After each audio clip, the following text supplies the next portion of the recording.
Now, this is an amazing panel, I can tell you now. Okay, we're lucky enough to have a real bunch of experts here, but we're going to be focusing on immersive design and visualization. So it kind of covers a whole bunch of areas, including product design, prototyping, asset management, data visualization, and things like that. What I'm going to do to start with is I'm going to ask these educated and well-experienced people to introduce themselves and maybe just talk a little bit about how they got into XR, because I'm fascinated on the journey different people have taken, ranging from kind of engineers to design experts to trainers and to all sorts of different things as well. So, first question I'm going to ask then, just please introduce yourself. Andrew. Hi, my name's Andrew Lowe. My name's Andrew Lowe. I got into VR initially in 2007. Started doing research as an undergrad at Purdue, ended up staying, getting a research fellowship to go through grad school doing industrial VR research, but this was, well before all the consumer headsets were on the market. A cheap low-end VR setup was $750,000. So industry adoption was narrow. The people that were doing it already kind of had their VR person, so I decided I needed to do something else to be employable. Spent a few years doing design automation. And then when the consumer headsets dropped the bottom out of the cost of entry, got back into VR, built up our VR capability at Rolls-Royce in North America from nothing to what it is now. And now we're currently supporting 18, 19 different engine programs in 3 different countries. And I'm currently running all of our North American VR and the capability and strategy owner globally for our defense business. Fantastic, thank you, Andrew. David. Yes. So my name's David Gardner. I'm a senior manager at McDermott for plant layout, modularization, visualization, VR. The list goes on. I've been in oil and gas, petrochemical since 1974. In '84, I got into 3D, and that kind of transformed everything that I've been doing since. So in about 2008, I got into visualization, and that really came from the 3D models we build and trying to show clients what they look like, give them some kind of immersion, but also to do with doing reviews of the projects we were building, designing, and taking comments. And then gradually that kind of merged, started to do video, and then eventually got in about 2018, I got into doing VR. And so it's now a complete package that we offer clients. And it's just gone from strength to strength. And what I got told in 1984 about what would happen in the business, I'm living it now. It's what we were told would happen. There'll be no drawing boards in the offices. That happened, I don't know, in the UK 20 years ago. But now it's full immersion in the models we build. So. Fantastic. It's great to have a fellow Brit on the panel as well, of course. Rael. Hello, my name is Rael Romero. I have the pleasure of working with Stantec, which is an architectural engineering construction firm. So about 15 years ago, we started doing change management in the engineering world and getting into 3D actual modeling. My background was in visualization, so they came to us and said, can you help us with this type of change management, even though it was a little bit of a different kind of roadmap since it was more of a visualization side versus a tech side. We had a big client, a municipality that had come to us and had discovered that there was a cave facility. I don't know if anybody here is familiar with the cave facilities, but this is kind of the start of the actual virtual reality. And they asked us to go in and take these actual CAD models, which we're just learning how to build in 3D, and build these workflows. The optimization and the time and the visualization was horrendous. I mean, it took us months. It was expensive. The engineering models, as we all know, they live and breathe. So they never stopped. They'd come in and make changes, and we were trying to optimize these. And we work with these 2 MIT grads that were actually running the cave to build imports out of Studio Max. And so you could imagine the pain.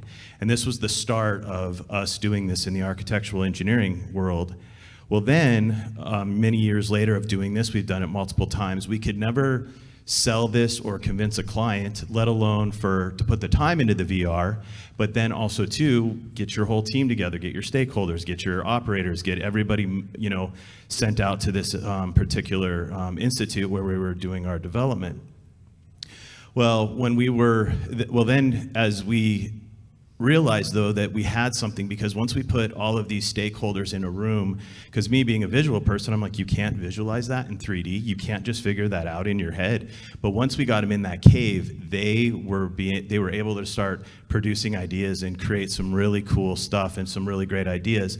Well, then we get into the head-mounted displays. As soon as those came out, we started developing. Right when the DKs came out, we didn't even have to convince our management, because they were the ones that convinced us. We needed to start developing for the cave. So in my whole experience is that it's just we've been moving forward as fast as we can, essentially, in the AEC firm. And then eventually now we've moved into first adopters of like the HoloLens, working with Microsoft many years ago. So we're just kind of moving forward. But right now I feel like we are kind of we're hitting a wall. So hopefully, get some ideas from here, from some of these people, to kind of see what are the next steps and some of the great workflows to actually make it move forward. Fantastic, thank you. And Max? All right, my name is Max Sikorski. I run the Virtual Reality Assembly Center at GM, which in the Virtual Reality Assembly Center, we virtually validate and prototypes every vehicle that you see. Every GM vehicle that comes off the line has had VR studies done on it, where we're validating the design process, the build process, everything before it ever exists. And I got into this back in 2017, actually at Volvo Trucks, where I worked on the service side, helping them do service validations using virtual reality, and helped grow their virtual reality program in North America before moving to GM a couple of years ago. And I believe, Max, you've got the checkbook for GM to spend all the money. Oh, absolutely, yeah. I can buy whatever you want. JB, last but not least. Yes, thanks, Mark. I'm JB Farge. I work for Subsea 7. We are the plumbers of the sea, the best way we can put it.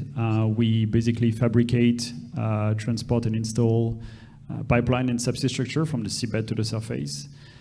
I got into XR back in 2017 when we basically do animation, 3D animations for our customers to make sure they understand what we're trying to do, installing equipment on the seabed. And then from there on, there was the question where, what could we do next? Could we actually pre-do and do those design simulation ahead of time? And could we actually engage the customer, the fabricator, and ourselves into one team, one session? And then, so this is how it started, very much at a global standpoint. Then we're trying to scale. We failed, some success. And then, so here I'm trying to do the same thing, but locally here in the Gulf of Mexico now, for the Houston office, in different areas of innovation, from how do you introduce AI also into this whole process, but we're not going to get there. But yeah, so that's basically how I got into it. And I'm so sorry, Adam. I can't believe I missed you. It's such a big panel, and I can't see everybody. So please, Adam, introduce yourself. It's okay. Yeah, my name is Adam Hintzman. I am a senior design engineer for 3M, as well as our XR technology leader. I got brought into Enterprise XR when I first started at 3M in 2018. And at that time, it was a small group of engineers thinking that something like this could be used within our workflow. We were granted some funding, and we were able to come up with a couple different pilots that showed some great use cases and some really good benefits. I had the pleasure in 2020 of taking this concept and leading our expansion throughout our global locations, and that included VR as well as MR. And since then, we've always had the mentality of empowering 3Mers with XR technology in four main categories, being communication, design, training and visualization, data visualization. Fantastic. And for those who don't know me, my name is Mark Sage. I'm the executive director of an organization called the AREA, which stands for Augmented Reality Enterprise Alliance. We're a global membership-funded, not-for-profit alliance helping to accelerate the adoption of enterprise AR. So we have a number of companies deploying the technology, likes of Boeing, Lockheed Martin, Raytheon, ExxonMobil, and a whole bunch of others. And the providers of the technology, both from hardware and software. And then we also support non-commercial organizations, so government agencies, research institutes, universities, standards organizations. So Certainly if enterprise AR is something you're interested in or want to find out a little bit more, please feel free to reach out to me as well, because I'd love to speak to you. Okay, so enough about me. I thought the panel this morning was really interesting in talking about solving real business problems. And I've always been a big advocate, and speaking to you guys, I know you're a big advocate as well. So perhaps you can explain to the audience a little bit about what real-life problems are you solving using immersive design and visualization solutions. I'm going to start with David. Okay. Please. Oh, this won't work. Right, so really, for our organization, it's really about helping the client visualize the design. So, you know, it's really for the designers themselves, it's for clients, it's for third parties that we have in the office. So we're designing, you know, a huge refinery or an offshore platform, but it's hard for people that don't really understand a 3D model or a drawing to really immerse themselves in that environment. If you've done a lot of 3D, yeah, you get it. You can get into, see a 3D model on a 2D screen, you understand it. But when you immerse yourself in it, especially as a designer, you can get a real human scale to things that you just don't get any other way. For me, I've grown up with 3D in the business. I don't have a problem visualizing the 3D model on a 2D screen. But as soon as I got VR, I wanted to be in it every day. I wanted to see my design from the day before, the next day. But I don't get a chance to do that anymore as a manager. So what I'm doing now is educating the teams in the office to understand that and what it can do for you. But it's an uphill battle right now to do that. I do lunch and learns, lunch times for the projects, for people on the project that just do, you know, the design or engineering. And those lunch and learns have been so successful, and I'm going to carry on doing them because it's getting the penetration into the projects. But what we're doing now is we're going global with it. We've set up VR rooms in each office. We're still working on that. We're working on a standard setup, which I may cover later, but I think it's a question covering that later. But yeah, it's how we use it nowadays, and yeah. And I think it's an interesting insight. You know, companies historically have had 3D experts using 2D screens and being able to change things on the fly and stuff like that. But they're an expert, and they sit in that kind of business. You know, the technology will allow a lot more people to, you know, access it and use it. Yeah, I mean, it will. We've seen that, and it's the people that I've actually taken into VR. They get very excited about it. But what we've got now is we've got an issue of supplying the headsets, and it's the actual technology, the hardware that runs those headsets. So we want to get away from the laptops and the graphic card, and we want to go wireless. We want to go streaming, but that technology is just coming out, just coming to fruition, but it's got a long way to go. We don't see that at the moment as a solution for what we do, because basically what it can put on that headset is way too small for us. We need a much larger envelope that we're looking at. Okay, and we'll come back to some of the challenges a bit later. Rael. Yes. So I think some of the solutions that we're solving now is that, as David mentioned, you know, you want to work with your clients and you want to be able to put these models in front of them.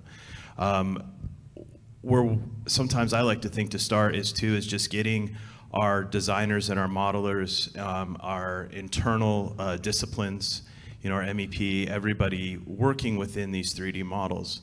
And then getting them in the headsets or into the into the actual collaboration environment. So being a global company, a lot of our workforce is global, and sometimes we work around the clock. Well, if I can get multiple disciplines in different regions of different time zones, you know, we're globally. So I think that when we can get them all into the same model together and get that collaboration going, and or even just basic clash detection resolved, just right there is just a huge win for us.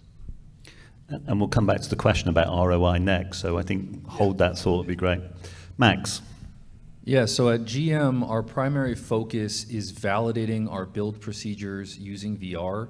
And a big thing we like to talk about at GM is we're going after feasibility using these tools. There's a lot of great load path simulation tools in the world, but those tell you what's possible. If something is possible, it could take 50, 60 perfect motions to install a part, but we put our operators, our hourly team members, like Dwayne, in the headset and have them build it, and they give feedback directly to the engineers years and years before the first production part is made. They're able to actually validate that this part can be installed with real physics, with simulation capabilities in our VR tools, and actually give good feedback really far left in the process. That's the really big focus of what we do at GM. And moving forward, we're at the point now where I can proudly say that we're scaling. So we're past our pilot phase. We're doing this right now on every single vehicle. So now we're at the point where we're scaling up and getting it to every plant, every team, so that they have these tools available. It's almost worth a round of applause for that in itself. Thank you. Adam. Yeah, so when you think about how XR can be used for capital projects, it can be used throughout the entire design cycle. You can be using MR for scoping out a new project, going to the actual space, getting everyone's eyes on where this equipment's going to be used. But when it comes to leveraging VR for design reviews, one of the biggest takeaways that we've gotten is being able to engage the end users that might not have been part of those design discussions. And what I mean by that is going to be the operators, the plant maintenance, individuals that are very key to the success of this new equipment, but they don't have the bandwidth to go and sit on these design meetings and see how the design iterates over time. And what we've seen is by setting up temporary VR spaces, we can get every single plant maintenance technician in. They can go through various key steps to replace components. They can make design recommendations. We can iterate on the design, and then we can test it again. Same thing goes with operators. We can set up a space that operators can come off of their shift for about 10, 15 minutes, give their feedback to the engineers, and then the engineer can then iterate, and then the next day they can do it again. So we're getting this breadth of ideas that we weren't really able to tap into before by leveraging this technology. And it really comes down to the fact that they're able to engage in the design in a very natural way. They're able to go to touch points that they are familiar with. They're able to bend over and around obstacles and give you their feedback on ergonomics, and it's posing to be very helpful for us into reducing some of the complexities of new equipment installations and design. I'm going to do a little summary there because I can't remember everybody's points and stuff like that. But so far we've talked a little bit about having a global footprint and being everyone to be included. I think we're looking at bringing the whole of the supply chain in as well and being able to start the process so much earlier or find out problems. I think that's what I've got. There's a summary so far, but we've still got a couple more. JB, I think you're next. Yeah, so our product is basically subsea structure and pipeline. The one we do design review on is mainly our subsea structure, which could be as big as the stage that you see here, involving piping, involving a lot of disciplines. The reason why we do it in Immersive 3D is simply to just ease the collaboration and between the different teams, because we have not only the fabricator, which is going to be a third party, we have a design team, we have a fabrication team, and we have a customer. So before, just like David was mentioning, it would be around a PowerPoint or a computer that's basically tethered to the TV, and we show the 3D model and we're trying to interact with it. Now the process is we are actually preparing the model, putting into Unreal, have some animation done, so having some stack up done, so we can actually have a powerful and also fruitful conversation with the fabricator, who can ask some questions like, why are you guys designing this way? Like, is there, do you have a ulterior motive to do this way? And this is basically what has been proven very beneficial for us, is because we are able to have much more direct conversation without having to pass through, okay, we reviewed your model, we think this is wrong, this is wrong, but we don't have much context besides sitting with you and actually looking around, interacting with that model. This is where it actually brings a lot of value for us. Thank you, Andrew. Sorry, JB. Andrew. Okay. Yeah, so it's already been talked about kind of how valuable XR is for bringing post-life cycle problems into the design phase of the life cycle when when they cost very little to fix. So I won't talk too much more on that, but it's something else that we've had a lot of success with is repair design, because no matter what you're making, what product you're selling, somebody's going to break it in a way that's not in the repair manual. And if you're in the defense industry, someone else will probably break it for you. So you have to kind of be able to anticipate that. And if you come across that sort of question mark repair of, is this even possible? We can use VR to essentially design the repair. You can communicate with the, wherever it broke in the field via, if you have to, just video conference or live links with AR. Set the VR simulation up, let the engineers go at it, design, verify the repair, and then have people execute the repair without having to waste time on travel or multiple site visits to assess and plan. We've had great success with that, shaving, it was typically weeks or months long processes that cost millions of dollars down to 2 days of work. Which is an amazing saving if you think about it. And historically, we'd probably do that in a physical way, have to bring a whole bunch of people together. Now, as you say, you're doing it in a very short period of time. So thank you very much, gentlemen. I think there's some really interesting problems being solved, but we're all business people. And if anybody's listened to me do these panels before, I do the same thing. The second question, or the third question, is all about show me the money. Show me the money.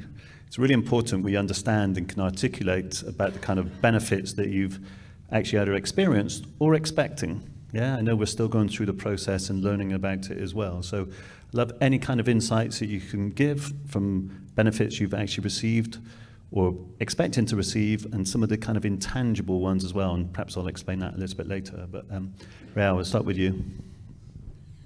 Well, we can start with in my intro, I talked about how we had this multi-million-dollar facility. It took us months to go in and do all this design work, all that cost and everything that it took us to do that. And then now we're able to produce it faster. We have portable headsets.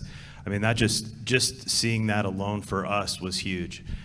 We definitely don't like kind of measure it now, just because we still do it in a kind of a development side of things, but it's definitely there, and the people that see the value and the turnaround, and also when we're, when we're, doing the changes within the teams and in that collaboration, it just really speeds up all of our time. Okay, thank you. Max? Yeah, so one of the reasons we actually started with process validation at GM is because it has a provable return, which I know if a lot of you people are starting on VR right now, you're gonna get that question a lot of, you say you saved this much money, prove it. So for us, a big thing was cost avoidance. So when we're validating something in the automotive industry, you're talking about a prototype, a buck build, or a 3D print. And luckily, we can go and we can find the price of every single one of those. And if we can do that study virtually, we can claim that we avoided that spend of up to hundreds of thousands of dollars in material and man hours per prototype. So that's where we started, and we've sort of built out our equations and ROI calculators from there to the point where when you get to a certain level, people stop asking. But when you're starting off, it's going to be the first question you're asked every single time is, can you prove that you're saving this money? So I really recommend being really conservative with it and find something easily provable that you replaced. I see you laughing. Yeah. I think it's a great point. One other little tidbit or piece of information, I've spoken to lots of companies around the world. One of the challenges is often they do a kind of proof of concept and it goes so well, and then they start to implement it, but unfortunately haven't measured how they used to do it previously. Now, it sounds like you've already got that content and data, but if you haven't, please just take a little breath, measure how you do things currently, and then measure how you do the improvement with your XR technology. It gives you something to compare against. I know it's obvious, but I've heard too many companies that haven't done that. Okay, Adam. Yeah, so kind of continuing that that idea of cost avoidance. That is the main claim with VR. And similarly, we got to a point where trying to record that numeric value became less and less important. But one thing that we did early on was we implemented an automatic survey, and no one likes to do surveys, but we did it in a way where, it was a single page, it was 3 or 4 questions, and it would come up at the end of every VR session. So you would finish your VR design review, it came up, it was a quick prompt, and it helped the user try to justify the value. And we focused in on really soft savings, like, okay, were you able to engage individuals you weren't able to engage before? But obviously, we also tried to justify the value proposition from the rework cost. And we've had situations where a single project, they were estimating anywhere from 50 to 150K worth of savings because they were able to catch these issues well in advance of installation startup. Now, a completely different side of that is for using MR to communicate. When we think about like remote assist type sessions, which is very important in the design cycle, what we've learned is that we can actually come up with those hard savings. And the main thing I want everyone to realize is if it takes you an hour to justify the value for something that maybe was a 15, 30-minute design review or a 15-minute call, it's hard to continually get that input from your end users. So we always focused in on ways to get this good data as quickly as possible. So on that note, what we did is we actually looked at historic travel costs, and we were able to take that historic travel costs for our engineers based on different parts of the design cycle, whether it was factory acceptance test, or maybe it was support after installation, maybe it was scoping it on the beginning, where the communication was going to. So maybe if it was state to state, that had a different cost associated with it versus state to different country, and the number of people that would have traveled. And by doing so, we dramatically increased the number of reported savings. And we did that in a way that didn't take more than 10 seconds to do. And we built a system that allowed you to reserve the devices. That same system let you record that savings. You would get automatic emails. And we've seen that as a really strong way of capturing that content as quickly as possible. It might not be the most expensive savings, but when you're talking about a headset that might cost less than $5,000, the $600 use case, if it takes you no time at all to capture that, adds up really, really quick. Excellent. Thank you for those insights. JB. I have one question for the audience before I start. How many of you have been asked to prove the ROI of VR outside of training? Show of hand. Yeah, right, everybody else. So I've been asked the same question, and you guys are going to relate, hopefully, on some aspect to that. So ROI on training sounds easy. Sometimes it can be. Now, on something that's immersive design, just like some of the members of the panel said it, unless you, like Mark, you were alluding to it, if you don't know how much time you spend, or if you don't have any benchmark on how much time does it take right now, you're going to have a whole process of identification up first to understand how this is now working. I was asked to go and prove me that I should spend that much money into the software and the licenses over all the regions. So I went to the procedure, the engineering procedure, take the diagram of the engineering procedure, and step by step had to actually go and say, okay, how could this be improved? How could this be improved? How could this be improved? Ultimately, at the end, come up with a number that, okay, multiply by the number of projects we do a year, this is how much we could potentially save. Nothing is guaranteed, though. A lot of it is, and what I was told was like, yeah, sure, you're going to save me that much time, which technically is equal money, but we're probably going to use that time in a project. So the project is not going to see the saving. So you're telling me that I'm going to spend that money but not see the upside ultimately. Well, yeah, but you're going to be more efficient. So hopefully if you're more efficient, that whole conversation turned out to be almost a moot point at the end. It was like, we want it, but like for that much money, we don't. So ultimately it was very interesting, and how we got out of there, because I mean, we all failed, I hope, at some point, that it took somebody also in Gulf of Mexico particularly to say, okay, you know what, I believe in this, let's build, and we have a 3D wall now to do immersive design. Let's build it because I believe in it, and I see the soft ROI, if we can say it like this, and I know that it's going to be evolving in the near future. So interesting stories there. And I agree. In my experience, again, JB, you can do the ROI, you can clearly articulate it and measure it and stuff like that. But sometimes you need the stakeholder buy-in and management, and that's something else. We'll talk maybe just a little bit more on the challenges. Andrew, I think you're up next. Yeah. So when Max was saying pick something that has easily provable benefit, I was laughing because my biggest challenge for scaling early on is that no one would believe my benefit numbers. So just for context, just historically our ROI on VR is orders of magnitude, plural. And getting people to accept that I'm going to save you $5 million with this $50,000 investment, it takes some doing.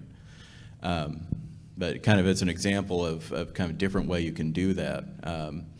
Every company kind of has its own engineering truths, like their own best practices and rules of thumb that get built up and passed down over time. So when you have two companies working together who have disparate engineering truths, like in the aerospace industry, every airplane that's flying, there's one company that made the engines, one company that made the airframe. At some point, they have to work together to make them fit.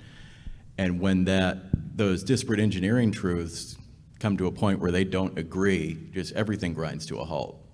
And if the differences in the designs you're advocating for affect somebody's profitability, you have everyone from lower level design engineers to upper level C-suite just burning money for months arguing about it.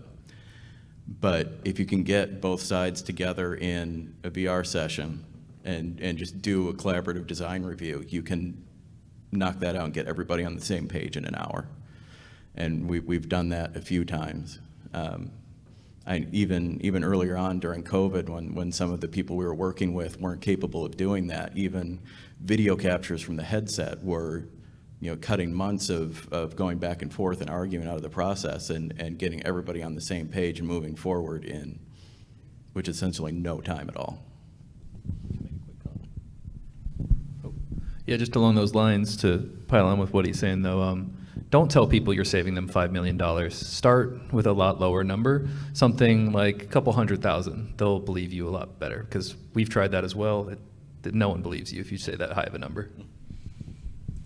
It's interesting, some companies just use percentages. Yeah, we've saved 96% on the process, or whatever it is. So, David. Yes. Right, so McDermott, what we've identified several workflows and use cases, and mainly they're around the designer, what the designer does in his day-to-day work. The spatial awareness that VR brings to the table is not something you can gain any other way, because you're there at human scale trying to operate a valve or trying to duck under a pipe. You can see it's there. It feels like you're hitting your head on that pipe. That's just one use case. There's an everyday use case. We've established now these VR rooms in different offices, and what we're doing now, we're doing the conventional design review, but we've also got a breakout room to the side, which is VR. And so whenever we hit a major problem, we ask everyone to go into the VR room, or a select few. And this could be in remote offices. We're having a global review, and they can instantly assess that problem at a much deeper level, and then come up with a solution, which could take months if we don't hit it right there and then. So that's saving you money right there when you identify the problem. There's other use cases where, we famously say we design one and build many. That's what we say. That's what we want to do. And that's fairly hard to do in the business I'm in, but we do it, especially on offshore platforms. We do that because you want that consistency of build all the time. Now, if you're trying to, as a client, you're trying to resell that plant or offshore platform, you might want to show another client that site. Now, we've done that years ago, and we've flown people out to that site in, say, Thailand to look at a plant. We can do that now in VR. We don't need to fly anyone anywhere. And we can give them a guided tour of the plant with full data and metadata on that plant. We can point out things that would be very difficult to do in a live situation. So, you know, that's definitely something that we'll do in the future. But the way I see VR right now is that it's where the old design review was when it first came out. The hardware was expensive, you couldn't put it on everyone's machine, and you had one walk-up machine on a project. And now that's where VR is for us.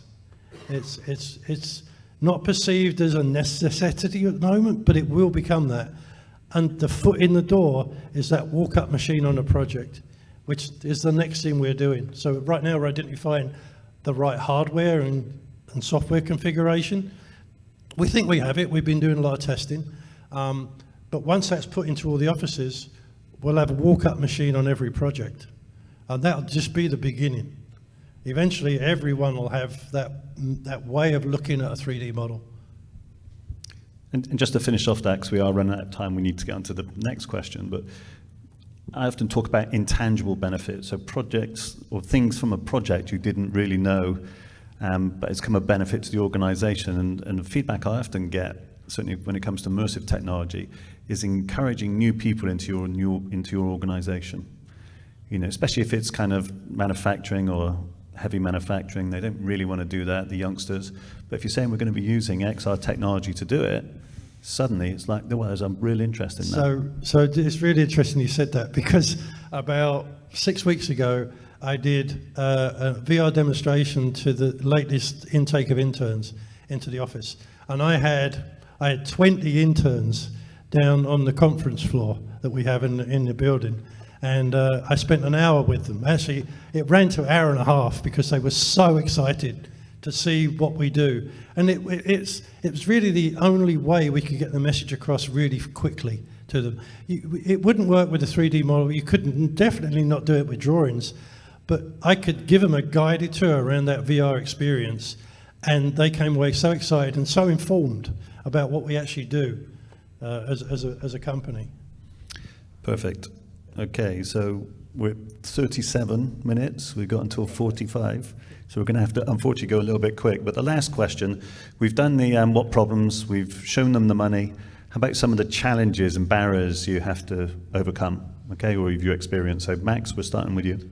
Yeah, well, I think this first one can talk for a bunch of us, but one of the main issues we run into is with the technology itself, and sorry, suppliers, if you're in the room, but basically, a lot of the technology is really interesting, but it doesn't work with the other technology in the pool. So we have a specific software we use. If you make the best glove in the world and it doesn't work with our software, it's useless. If you make the best headset in the world and it doesn't work with our software, it's useless. And I know that's kind of harsh to say, but just it's not top secret. We use Vive Pro Eyes still at GM because they are the headset that works best with our software. So you don't always have to have the latest and greatest software. I don't need 47K per eye. I just need a headset that works with my equipment. I need gloves that work with my equipment. I need stuff that my team can use. Sorry, Max, just to push on that a little bit, is it because you then spent some development work making it work with your software, or did it work out the box? Our software supplier made it work out of the box. Okay, all right, thank you. Adam. Yeah, I'll talk about, I would say, implementing a new technology within a very old company, and that's going to start with your IT infrastructure. And one of the things that we learned along the way was that the only way we were going to be able to do this is by associating this technology to other things. So instead of going to IT and saying, hey, we have a new untethered headset that is completely mobile, running its own OS, we need you to manage it. We came up with ways that associated that to something else. So hey, this is actually very similar to a Windows tablet that we already use out in the field. So it was this mentality of saying yes if instead of no because, trying to find ways to make it work. You can continue that thought process down, and another good example of this would be the security of the devices themselves. We've never streamed inside our production sites. We do that now. definitely not in our, specific areas, and now it's, a possibility.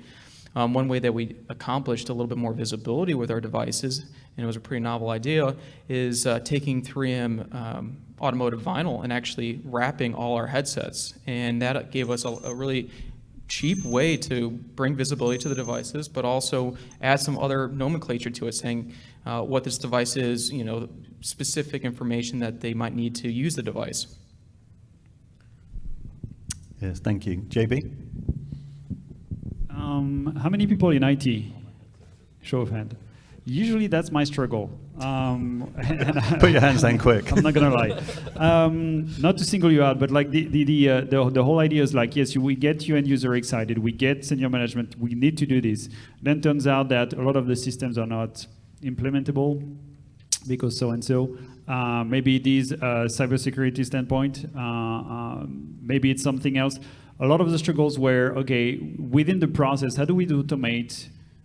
How do we go from my standard process as is to my to-be process, which would be, okay, I need to automate this software with this hardware. Like this whole chain of process usually is the biggest challenge, not only from an IT standpoint, but also a change management standpoint. But I will go, if you have to introduce immersive design in your company and haven't involved IT yet, you should.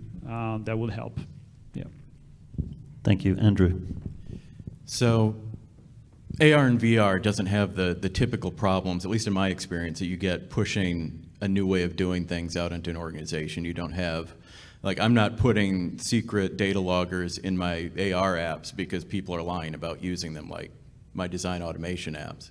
Because XR stuff is so much fun, people tend to gravitate to picking it up.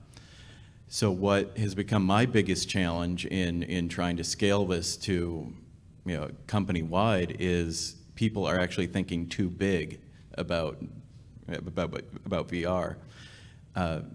They'll look at what it's achieved and just how impressive it feels, and they will think it's more difficult and more expensive than it actually is. And there'll be resistance to getting VR support into a new program because the chief engineer is under cost pressure and doesn't think he has the money for it. Or there'll be people eagerly picking up VR for their programs, but they'll just think, oh, we'll use this for our, like big major prescribed design reviews with the Air Force. Like it's a special event where it's so incredibly effortless and easy to use that you should be using it for everything every day. Like the goal I have had from the beginning is that eventually everyone in our company that's not working with data that's inherently 2D will be doing it through some sort of stereoscopic 3D. And if you look at the papers and PhD theses coming out of like Iowa State in the early 90s, they were proving like 60–80% increase in the level of understanding of what you were looking at and interacting with stereoscopic 3D in the 90s with a Darth helmet HMD that was powered by a backpack full of car batteries. And with the tech we have now, there's no reason everybody shouldn't be using it every day for every little thing. David? Right, so as a company, we kind of had a lot of experiences with the hardware issue. The standard company laptops, and there's 3 of them at different levels, even the top spec could not run VR the way we needed it to. So I ended up speccing machines which were, IT bought it for me, but it was over $4,000 just for the laptop. And it's really about the graphic card and the memory. So once I got that, I'm still tethered to my headset. I'm using Prospect VR. Luckily, we chose the right VR software that then got bought by Autodesk, which actually gave us an integrated software solution. But it does everything we need it to do, but of course we want more. We want it to do more than that. So we've got a lot of use cases that we still don't have, but it's working for us right now. As long as you get the different offices with the dedicated VR room, and you can control that environment, you can control your Wi-Fi connection or your hardwire, and you know what hardware you've got for your laptop, you know what headset you've got. As long as you control that, you can have a successful design review meeting. But if you expect clients to set that up for themselves or even advise them, it's so hard to do. So you're better off with a controlled environment in your own office structure and work it that way. We've tried the alternative, and you just need a couple of failures and then the client loses interest. So we produce in our own controlled environments now in each office and say, okay, office here, if you're in, say, Dubai, go to this location, we'll be in Houston and we'll do a design review, and you can see us, we can see you in the VR session. So that's the way we're kind of working now, but the hardware has been a challenge, yeah. Okay. And Rael, your last. Okay, I didn't know if we had time. I would just say, since I've been talking mostly about collaboration, is bidirectional workflows, and I think that's a challenge for us, is because we get inside of these models, and I know there are softwares out there, you mentioned one, that allow let's say if you're making annotations or corrections and you come up with these really great ideas within the models and in this collaboration environment, but getting them pushed back into the actual design software. Not just kicking out cut sheets, not just kicking out red lines, actually getting it back into where the actual designers can go in and see what we're talking about and have that all still kind of, it's a tall order, but have it all still being able to be organic and work within those in those directional workflows. So I think that's one of our challenges. Perfect. I think we're out of time.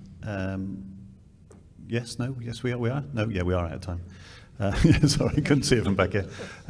Just please thank the panel coming up with some great insights.